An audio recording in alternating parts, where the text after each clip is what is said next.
ಓಂ ಶ್ರೀ ಗುರು ಬಸವಲಿಂಗಾಯ ನಮಃ. ಇಲ್ಲಿ ಎಲ್ಲ ಬಂದಂಥ ಶರಣರಿಗೆ ಶರಣೀಯರಿಗೆ ಎಲ್ಲರಿಗೂ ಶರಣಾರ್ಥಿ. ನನ್ನ ಆರಾಧ್ಯ ದೈವ ಶ್ರೀ ಗುರು ಪುಟ್ಟರಾಜರ ಪಾದದ ಧೂಳನ್ನು ನನ್ನ ಮಸ್ತಕದ ಮೇಲೆ ಧರಿಸಿಕೊಳ್ಳುತ್ತಾ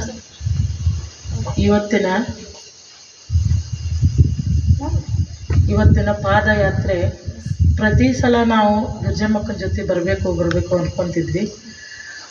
ಆಗಿರಲಿಲ್ಲ. ಇವತ್ತು ಬಸವಣ್ಣನೇ ಕುಡಿಸ್ಕೊಟ್ಟಂಗೆ ಆಗಿಬಿಟ್ಟೈತಿ. ಆದರೆ ಅಪ್ಪವ್ರು ಇಲ್ಲ ಅಂತಂದ್ರು ಇನ್ನೊಬ್ರು ಅಪ್ಪವ್ರು ಅದಾರ. ಅವ್ರು ಎಲ್ಲ ಶರಣರು ಅಷ್ಟೇ. ನಮ್ಗೆ ಒಂದ್ಸಲ ಬಂದಿದ್ದೆ ನಾ ಇಲ್ಲೇ, ಆದರೆ ಪಾದಯಾತ್ರೆಗೆ ನಾವು ಪಾಲ್ಗೊಂಡಿದ್ದಿಲ್ಲ. ಇಲ್ಲೇ ಮಹಾಮನೆ ಅಂತಂದು ಯಾಕಂತಾರ ಅಂತಂದ್ರೆ, ಮನೆ ನಾವಿರೋದು ಒಂದು ಸಂಬಂಧ, ಒಂದು ಚೌಕಟ್ಟು, ಅದರೊಳಗಷ್ಟೇ ನಾವು ಬದುಕ್ತಿರ್ತೀವಿ. ಮಹಾಮನೆ ಅಂತಂದ್ರೆ ಇಲ್ಲಿ ಹೆಂಗೆ ಬಸವಣ್ಣವರು ಎಲ್ಲರೂ ನನ್ನವರು ಅಂತ ಏನವರು ಮಹಾಮನೆಯನ್ನು ಕಟ್ಟಿದ್ರು, ಹಂಗೆ ಇಲ್ಲಿ ನಮ್ಮ ಬಸವಾನಂದ ಸ್ವಾಮೀಜಿಯವರು ಒಂದು ಮಹಾಮನೆಯನ್ನು ಕಟ್ಟ್ಯಾರ. ನಮ್ಮ ಭಾರತ ದೇಶ, ಜಗದ್ಗುರು ಭಾರತ ದೇಶ, ಪ್ರತಿ ಒಂದು ಜಿಲ್ಲೆಯಲ್ಲಿ ನಮ್ಮ ದೇಶದಲ್ಲಿ ಪೂಜೆ ಪುನಸ್ಕಾರ, ಹೋಮ ಹವನ, ಜಪ ತಪ, ಗುರು ಲಿಂಗ ಜಂಗಮ ಇವೆಲ್ಲ ನಡಿತೈತಿ ಜಗತ್ತಿನಾಗ. ಅಂದ್ರೆ ಅದು ನಮ್ಮ ಭಾರತ ದೇಶದಾಗಷ್ಟೇ. ಬೇರೆ ದೇಶದಾಗ ಇಂಥವೆಲ್ಲ ಏನೂ ನಡೆಯಂಗಿಲ್ಲ. ಅವರು ಟೈಮ್ ಮನಿ ಇದಕ್ಕಷ್ಟ ಮಹತ್ವ ಕೊಡ್ತಾರೆ. ಆದರೆ ನಮ್ಮ ದೇಶದೊಳಗೆ ಗುರುಲಿಂಗ ಜಂಗಮಕ್ಕೆ, ವಿಭೂತಿ ರುದ್ರಾಕ್ಷಿಗಳಿಗೆ ಭಾಳ ಮಹತ್ವ ಐತಿ. ಅದನ್ನು ಭಾಳ ಮಂದಿ ತಿಳ್ಕೊಳಂಗಿಲ್ಲ. ಯಾಕಂತಂದ್ರೆ ಈಗಿನ ಯುವ ಸಮಾಜ ಏನಾಗ್ಬಿಟ್ಟೈತಿ ಅಂತಂದ್ರೆ, ಫೋನು, ಸ್ಮಾರ್ಟ್ ಟಿವಿ ಮೊದಲಿತ್ತು. ಈ ಸ್ಮಾರ್ಟ್ ಫೋನ್ ಬಂದಂತ ಎಲ್ಲರೂ ಚೇಂಜ್ ಆಗಿಬಿಟ್ಟಾರ. ಸಣ್ಣ ಹುಡುಗರು ಕೂಸಿಂತ್ರ ಹಿಡಿದು ಚೇಂಜ್ ಆಗಿಬಿಟ್ಟಾರ. ನಮ್ಮ ಮನೆಯಲ್ಲಂತೂ ನಾ ಟಿ ವಿ ಇಟ್ಟಿಲ್ಲ. ನನಗೆ ಯಾವ ಧಾರಾವಾಹಿ ಅದು ಅಂತ ಗೊತ್ತಿಲ್ಲ. ನಾವು ಯಾವಾಗಲೂ ಆಧ್ಯಾತ್ಮಿಕದೊಳಗೆ ಬಂದೀವಿ. ಅದ್ರೊಳಗೆ ನಮ್ಮ ಮಕ್ಕಳಿಗೆ ಆದರೂ ಅದನ್ನ ಹೇಳ್ತೀವಿ.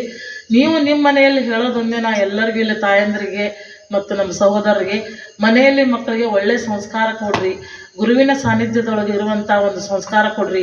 ಸೂಟಿ ಬಿಟ್ಟಾಗ ಅಲ್ಲಿ ಇಲ್ಲಿ ಕರ್ಕೊಂಡು ಹೋಗೋ ಬದ್ಲಿ ಇಂಥ ಮಹಾಮನಿಗೆ ಕರ್ಕೊಂಡು ಬರ್ರಿ.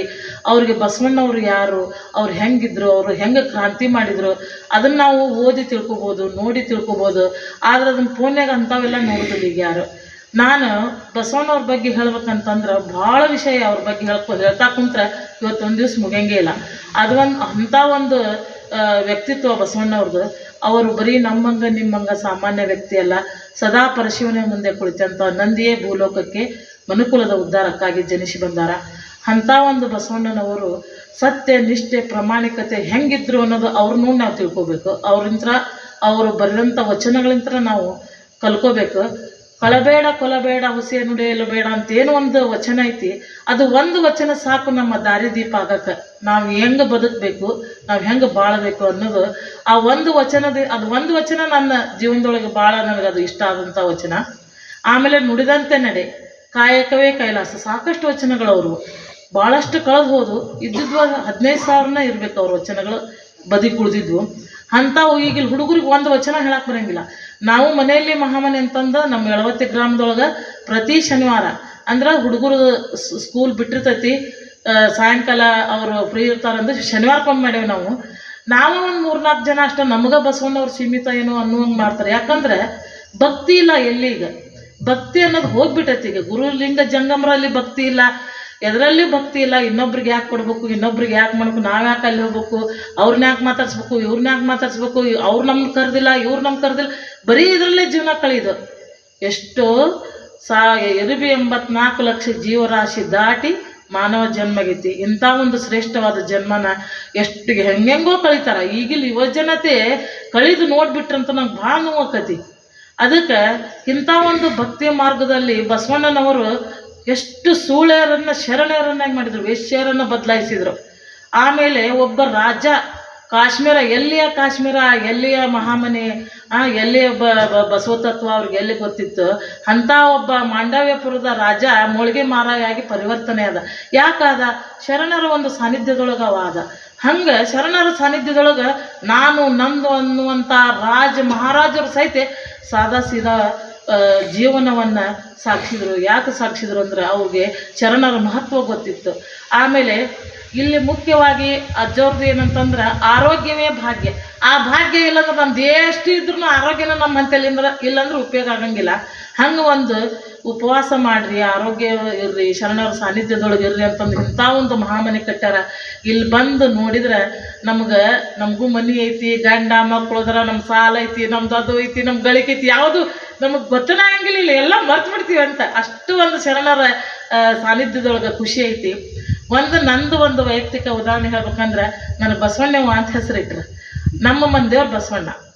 ಆಮೇಲೆ ನನ್ನ ತಂದೆ ತಾಯಿಗೆ ಅಂತಿದ್ದೆ, ಗಂಡು ಮಕ್ಕಳಿಗಾದ್ರೆ ಎಷ್ಟು ಚಂದ ಆನಂದ್ ಕುಮಾರ್ ವಸಂತ್ ಕುಮಾರ್ ಅಂತ ಇಟ್ರು, ನನಗೆ ಯಾಕೆ ಹೆಸರಿಟ್ರಿ, ಎಷ್ಟು ಉದ್ದ ಆಗಿಬಿಡ್ತೈತಿದ್ದು ನನಗೆ. ಬಸವಣ್ಣವ ಚನ್ನೀರ್ಗೌಡ ಬರಂಗೌಡ ಅಂತ ಪೂರ ದೊಡ್ಡದು ಬರೀಬೇಕಾಕೈತಿ, ಗೀತಾ ಅಂತ ಇಟ್ಟಿದ್ರಿ ಅಂತ ಅದು ಕರೆಕ್ಟ್ ಇತ್ತಲ್ಲ ಅಂತಂದು ನನಗೆ ಈಗ ಅನಿಸ್ತೈತಿ. ಬಸವಣ್ಣವ್ರು ಒಂದು ಸೇವೆ ಮಾಡೋಕೆ ನನಗೆ ಭಾಗ್ಯ ಸಿಕ್ಕೈತಲ್ಲ. ಆಮೇಲೆ ನನಗೆ ಕ್ಯಾನ್ಸರ್ ಆಗಿತ್ತು. ಫಸ್ಟ್ ಸ್ಟೇಜಾಗ ಗೊತ್ತಾಯ್ತು, ಬಸವಣ್ಣವ್ರ ದಯದಿಂದ ನಾನು ಅಪಾರಾದೆ, ನಾನು ಆರಾಮಾದೆ. ಅವ್ರು ಸೇವೆ ಮಾಡೋಕ್ಕಂತ ನಾನು ಆರಾಮ ಮಾಡ್ಯಾರ, ನನಗೆ ಹೆಸರಿಟ್ರು. ಈಗ ಖುಷಿ ಆಕೈತೆ ನನಗೆ, ಈಗ ಹೆಮ್ಮೆ ಅನ್ಸುತ್ತೆ ನನ್ನ ಹೆಸರಿನ ಬಗ್ಗೆ ನನಗೆ. ಅದಕ್ಕೆ ಹಂಗೆ ಬಸವಣ್ಣವರ ಹೆಸರಿನಲ್ಲಿ ಭಾಳ ಮಹತ್ವ ಐತೆ ಅನ್ನೋದು ನನಗೀಗ ಅರ್ಥ ಆಯ್ತು. ಅವ್ರು ಎಂಥ ಕ್ರಾಂತಿ ಮಾಡಿರ್ಬೇಕು, ಅವ್ರು ಹೆಂಗಿರ್ಬೇಕು, ನಾವು ಏನೂ ಅಲ್ಲಲ್ಲ, ನಮ್ಮ ಜೀವನ ಹಿಂಗೆ ಕಳೆದು ಹೊಂಟೈತಲ್ಲ ಅಂತಂದು ನನಗೆ ಭಾಳ ನೋವು ಆಕೈತಿ. ಎಲ್ಲರೂ ನಮ್ಮ ಊರಾಗ ಎಷ್ಟು ಮಂದಿಗೆ ನಾವು ಮನೆಗೆ ಹೋಗಿ ಕರಿತೀವಿ, ಬರ್ರಿ ಹಿಂಗೈತಿ, ಒಂದು ವಚನ ಕಲಿಸ್ರಿ ಮಕ್ಕಳಿಗೆ, ಒಂದು ಒಳ್ಳೆ ಸನ್ಮಾರ್ಗದಾಗ ನಡೀತಾರ ಅಂತಂದು ನಾವು ಮನೆಗೆ ಹೋಗಿ ಗಿರ್ಜಮ್ಮಕ್ಕ, ನಾನು, ಸರೋಜಮ್ಮ, ನಮ್ಮ ಪಾರಸಣ್ಣವರೆಲ್ಲ ಹೋಗಿ ಎಲ್ಲ ಮನೆಗೆ ಹೋಗಿ ನಾವು ಮಹಾಮನೆ ಮಾಡ್ತೀವಿ.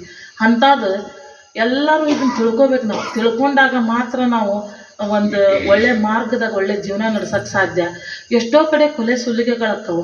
ಯಾಕೆ ಅಕ್ಕವು ಅಂತಂದ್ರೆ ಅವ್ರ ಮನ್ಯಾಗ ಅವ್ರಿಗೆ ಸಂಸ್ಕಾರ ಸಿಕ್ಕಿರಂಗಿಲ್ಲ. ಅವಾಗ ಅವ್ರಿಗೆ ಅಂಥ ಒಂದು ವಿಚಾರಗಳು ಬರ್ತಾವೆ. ಒಳ್ಳೆ ಸಂಸ್ಕಾರ ಯಾರ ಮನೆ ಸಿಕ್ಕಿರ್ತದೆ ನೋಡ್ರಿ ನೀವು, ಅವ್ರು ಎಷ್ಟು ಒಂದು ಸಹಜೀವನ ನಡೆಸ್ತಿರ್ತಾರೆ. ಹಂಗೆ ಶರಣರ ಮಾರ್ಗದೊಳಗೆ ನಾವೆಲ್ಲರೂ ನಡೀನು. ನಾವು ಪ್ರತಿ ತಿಂಗಳು ಬರೋಕ್ಕೆ ನಾನು ಪ್ರಯತ್ನ ಮಾಡ್ತೀನಿ. ಯಾಕಂತಂದ್ರೆ ನನಗೆ ಆರೋಗ್ಯ ಈಗೀಗ ಸುಧಾರಿಸೈತಿ, ನನಗೆ ಭಾಳ ನಡೀದಾಗೋದಿಲ್ಲ. ಗಿರ್ಜಮ್ಮಕ್ಕರು ನಿಮ್ಗೆ ಎಷ್ಟು ಸಾಧ್ಯ ಅಷ್ಟೇ ನಡೀರಿ, ಆಮೇಲೆ ಗಾಡಿ ಇರ್ತೈತಿ ಅಂತಂದು ಹೇಳಿದ್ರೆ ಆಯಿತು. ನಾವು ಪ್ರಸಾದವ ಒಂದು ಅಲ್ಪ ಸೇವೆ ಮಾಡೋಕ್ಕೆ ನಮ್ಗೆ ಬಸವಣ್ಣವರು ಒಂದು ಅನುಕೂಲ ಕೊಟ್ಟಾರ.